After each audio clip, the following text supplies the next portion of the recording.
a presidency that is distinguished, as is customary, by high wisdom and responsibility.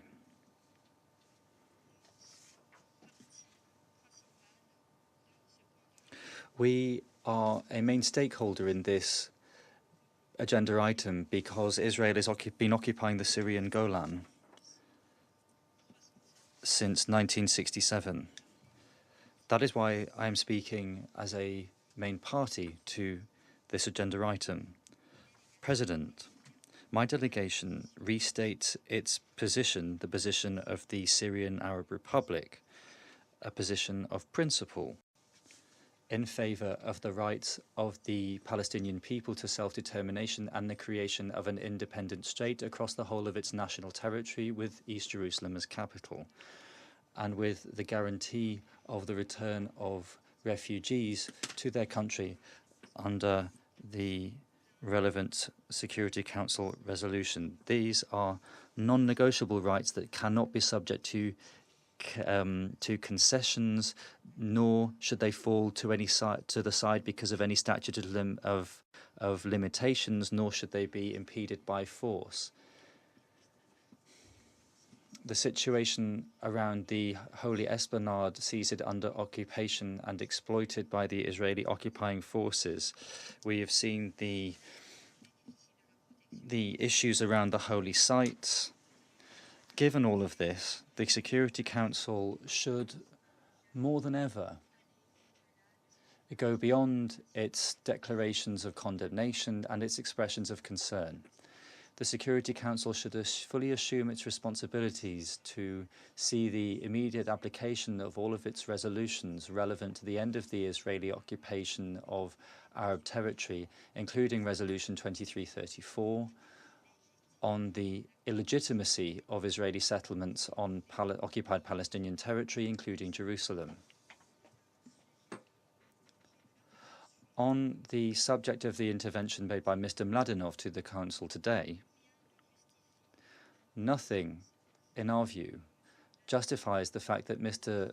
Mladinov insisted on ignoring the nature of his mission and mandate as the special coordinator of the peace process in the Middle East. Mr. Mladinov, in an unacceptable way and unprofessional way and immoral way, he omitted talking about illegal Israeli activities in the Syrian Golan. He omitted to underscore the United Nations position on the Israeli occupation since the 5th of June 1967. And this was despite a dozen resolutions of this international organization, in particular this Security Council, on this very subject. Given this racist and horrible Israeli occupation that has continued for more than half a century now, the Syrian citizens in the occupied Syrian Golan are still subject to the worst crimes following this policy of oppression and racial discrimination, of detention and torture and other procedures. They are deprived of natural resources. They are deprived of their right to study, to follow the Syrian national curriculum. They are deprived of their right to have a Syrian identity card. They're deprived of their right to have national Syrian hospitals in their villages occupied in the Golan.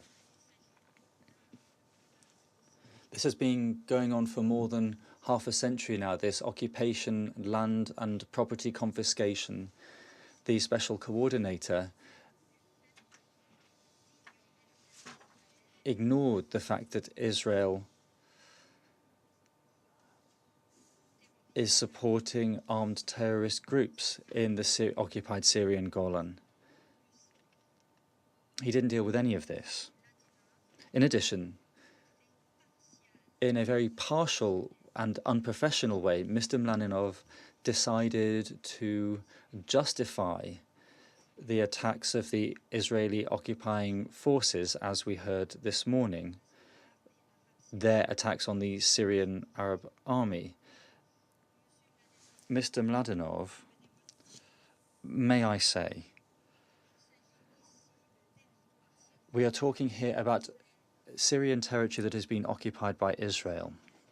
The Israeli army provides logistical support to terrorist groups who are to be found in these territories.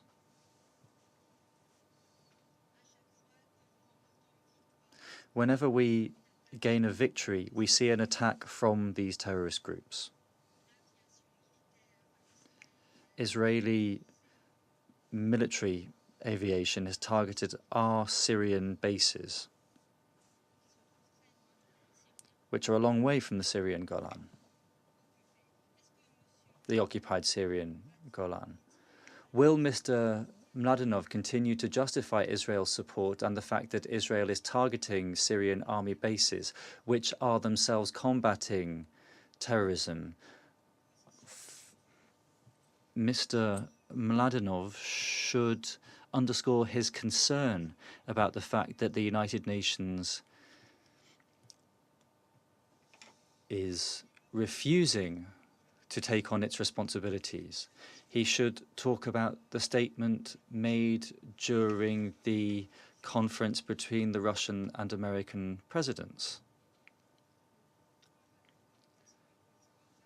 For the record and for history, I call on the Special Representative to consider the reports that are well documented. These are reports made by Ms. Diana Gansantiva, who is a Bulgarian national. There are also articles that have been published in a Bulgarian newspaper on the activities of terrorist groups in Syria, and also on weapons that have been transferred from Bulgaria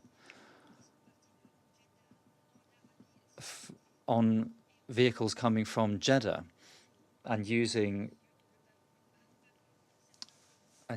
also boats from other certain member states, and all of this happening with the financing from certain Gulf countries.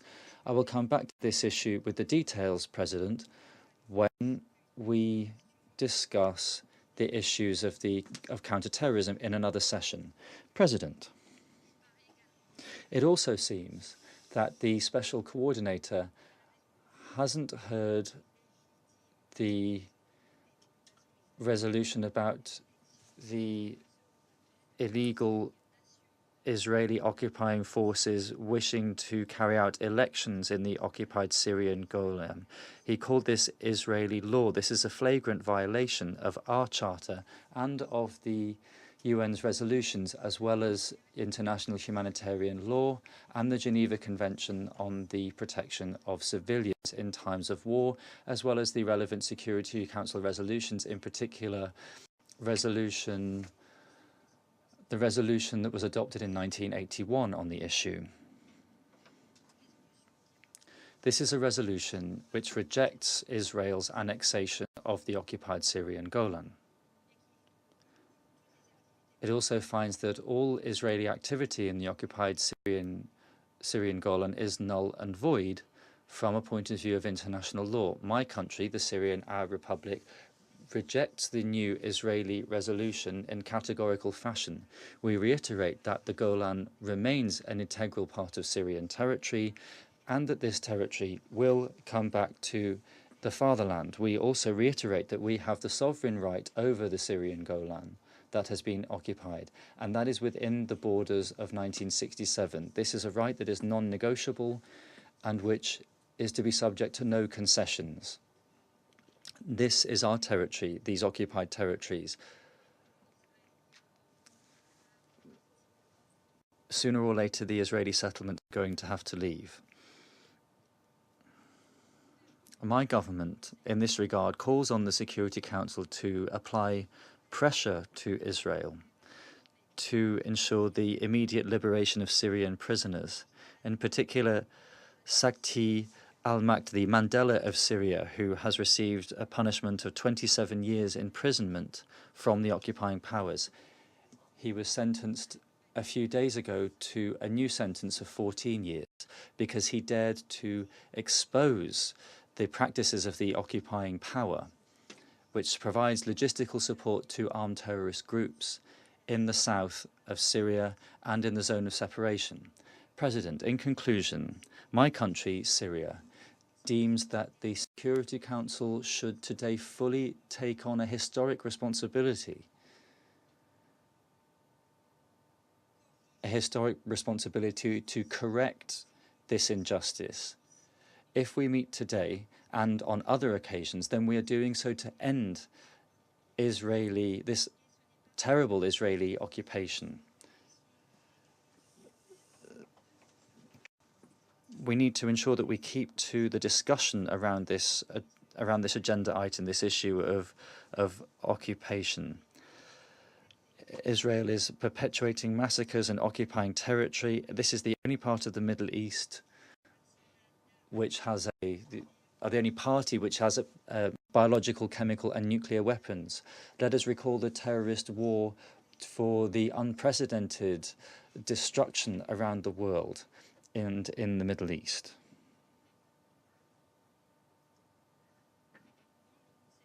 In the Security Council, some people are not trying to do everything to end occupation and are not dealing with the occupation adequately. Thank you. I thank the representative of the Syrian Arab Republic for his statement. I now give the floor to the representative of Costa Rica. Presidente, lo felicitamos a usted. Thank you, Mr. President. We congratulate you